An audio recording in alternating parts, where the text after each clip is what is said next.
भाजपा के लोग हमें बोल सकते हैं क्या ये आदमी भाजपा का है? इस तरह को नहीं बैठाई, निकाल बाहर कर दूंगा मैं इसको। निकाल बाहर कर देंगे तो उधर से आवाज उधर से आवाज नहीं आनी चाहिए। हाँ, निकाल बाहर कर देंगे भाजपा के वहां। ये है ही लव जिहाद, लैंड जिहाद, वोट जिहाद, बहुत तरह का जिहाद चलाते हैं। दोस्तों, राष्ट्रवाद का ये नारा भी देते हैं और माला भी जपते हैं, लेकिन राष्ट्रवाद में सबसे महत्वपूर्ण क्या होता है? लोकतंत्र ना।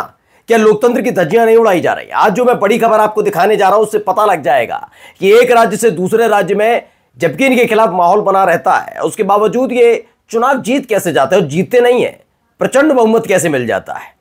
महाराष्ट्र को लेकर एक बहुत बड़ा खुलासा हुआ है, जो आरोप विपक्ष लगाता रहता है ईवीएम को लेकर, उसको लेकर एक बड़ा आरोप लगा है और उसी को लेकर एक बड़ा बयान भी और बड़ा दावा निकलकर सामने आया। इसी के साथ साथ बीजेपी विधायक के बड़बोलेपन को भी दिखाऊंगा। है महिला विधायक, लेकिन देखिए किस तरीके के अपने विचारों को, अपनी पार्टी के संस्कारों को सबके सामने परोस कर रख देती है। जिन शब्दावलियों के इस्तेमाल किया गया, यकीन मानकर चलिए अगर विपक्ष का नेता इस्तेमाल कर ले तो उसको जेल की सलाखों के पीछे भेजने से गुरेज नहीं करेंगे। लेकिन महिला कार्यकर्ता पर, महिला नेता पर और महिला विधायक पर आशीर्वाद बना हुआ है। और तो और दिखाऊंगा, एक कार्यक्रम में अखिलेश यादव मौजूद रहते हैं, पहले से ही करनी सेना के नाम पर गंदगी फैलाने वाले कैसे इनाम रख रहे हैं, लेकिन उस कार्यक्रम में जैसे ही उसने बदसलूकी की, वो बीजेपी का नेता था, उसकी गुंडई 1 मिनट में ठंडी कर दी गई। नमस्कार, मैं हूं प्रज्वल गौतम और आप देख रहे हैं the live TV. The live TV, सच सबसे आगे। सबसे पहले देखिए ये खबर निकलकर सामने आई, इसका वीडियो जरा सुन लीजिए, क्या कुछ कह रहे हैं, सुनिए।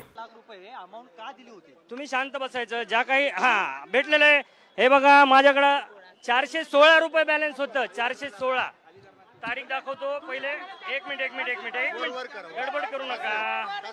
21/10/24 तारीख बघा। चलिए मैं आपको बता देता हूं क्या कहना चाह रहे हैं ये, क्योंकि मराठी में बोल रहे हैं। ये कहते हैं ईवीएम फिर से जांच के घेरे में। महाराष्ट्र के बीड़ में तैनात रंजीत कासले ने आरोप लगाया कि उन्हें स्ट्रांग रूम में ईवीएम हटाए जाने के बारे में चुप रहने के लिए 10 लाख रुपए की पेशकश की गई थी। यही नहीं, अब उन्हें निलंबित कर दिया गया है कि, लेकिन उन्होंने चुनाव आयोग के लिए कई सवाल खड़े कर दिए।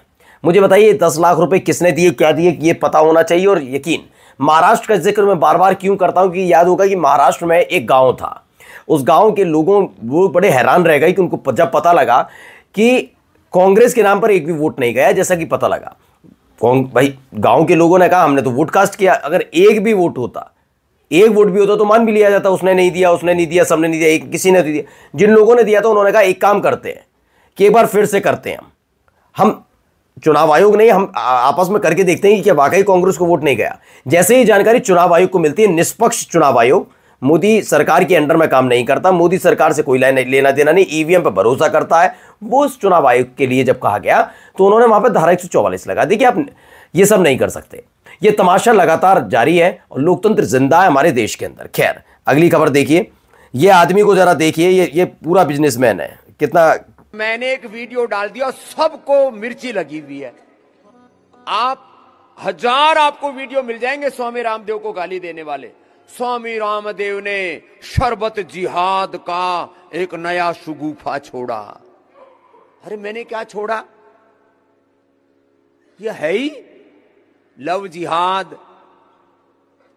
लैंड जिहाद, वोट जिहाद, बहुत तरह का जिहाद चलाते हैं। यह आदमी इतना कंगाल हो चुका है, मैं यकीन बताकर चल रहा हूं, मैं खुलकर कह रहा हूं, मेरे जितने व्यूअर्स हैं, आप मुझे बताइए, आखिरी बार आपने, मैं तब भी पूछा था सवाल, आज भी पूछता हूं, ये कंगाल आदमी ऐसे ही चीखता है, छाती पीटू कार्यक्रम करता है। आपने आखिरी बार पतंजलि का प्रोडक्ट का इस्तेमाल कब किया था? और मैं खास तौर पर जो मेरे मुस्लिम व्यूअर्स हैं, मैं उनसे नहीं पूछूंगा, हिंदू व्यूअर्स से भी पूछना चाहता हूं, आपने कब किया था? मेरे को तो नहीं लगता मैंने 3-4 साल में कभी किया हो। और खास तौर पर इस आदमी के प्रोडक्ट को तो मैंने तब भी इस्तेमाल नहीं किया जब कोरोना आया था, क्योंकि मुझे मालूम है ये फ्रॉड आदमी है। मैं हमेशा कहता हूं, कोई साइंस से लेना देना नहीं, कोई पढ़ाई लिखाई नहीं, कोई कुछ चीजें नहीं लेनी, बेवकूफ बनाना, जैसे इनके आका बेवकूफ बनाते हैं वैसे ही है। तो इस आदमी हो गया कंगाल, ये परेशान है। इसका जो जाके खजाना दिखता है ना पतंजलि का, वो डामाडोल है, ये परेशान चल रहा है। एक टाइम पर पीक पर था, अच्छा था, लेकिन ये हालत खराब है। इसके शेयर की हालत जाकर देख ली, इसकी हालत खराब है। तो ये हिंदू मुसलमान करके सब सामान बेचना चाहता है और कह रहा है कि आतंकवाद का है, पक्का आतंकवाद है ना। पक्का। इसलिए मैं इसलिए कह रहा हूं क्योंकि अगर आतंकवाद है तो भाई नरेंद्र मोदी साहब की सरकार पर सवाल खड़ा है, क्योंकि ये आदमी खड़ा कर रहा है, मैं नहीं कर रहा, कोई मुसलमान खड़ा नहीं कर रहा, मेरा चैनल नहीं खड़ा कर रहा, ये आदमी बता रहा है जिहाद चल रहा है हमारे देश में और 10 11 12 साल से सरकार चल रही है। तो सोचिए सरकार कितनी ज्यादा निकृष्ट हो चुकी है कि वो ये जिहाद नहीं रोक पा रही है, क्योंकि ये आदमी हो गया कंगाल, मानसिक रूप से भी और इस मामले में भी। अभी इतना परेशान हो गया कि कैसे भी इसे अपने शरबत बेचना है, गर्मी आ रही है, 2-4 महीने में कमा लिया जाए पैसा। तो ये गंदगी उगलने में लगा हुआ है। अब कहता है, क्या कह रहे हैं, फिर बिगड़े रामदेव के बोल, कहा रूह अफ़ज़ा पीने वाले आतंकवाद को ताकत दे रहे हैं। रूह अफ़ज़ा पीने वाले, और तुम्हारे वाले सनातन को बढ़ावा देंगे क्योंकि तुम गुड़ गोबर बेलाते हो। गोबर वाले आदमी गोबर जैसी बातें करेंगे, ये गोमूत्र बेचने वाला आदमी ना, इसलिए। अब आइए मैडम जी को देखिए, इनके चेहरा देखिए, जो वस्त्र पहन रखे हैं उनको देख के समझ ही गए होंगे किस पार्टी से ताल्लुक रखते हैं। सच्ची खबर है। ये लिखते हैं, पैसे लेकर वोट देने वाले अगले जन्म में कुत्ते।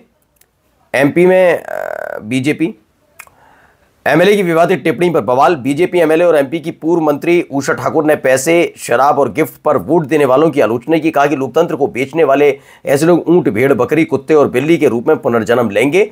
बताइए, इनको इस बात से दिक्कत है कि अब ये नहीं बता पाएंगे कि लोकसभा चुनाव के दौरान कहां ये हुआ कि निर्दलीय बैठ गए और कांग्रेस के जो प्रत्याशी थे वो बीजेपी में, इनकी अपनी पार्टी में जाकर शामिल हो गए। तो वो किस रूप में जन्म लेंगे, क्यों ये बता नहीं पा रही हैं, ये भी बताया ना कौन कौन लेंगे।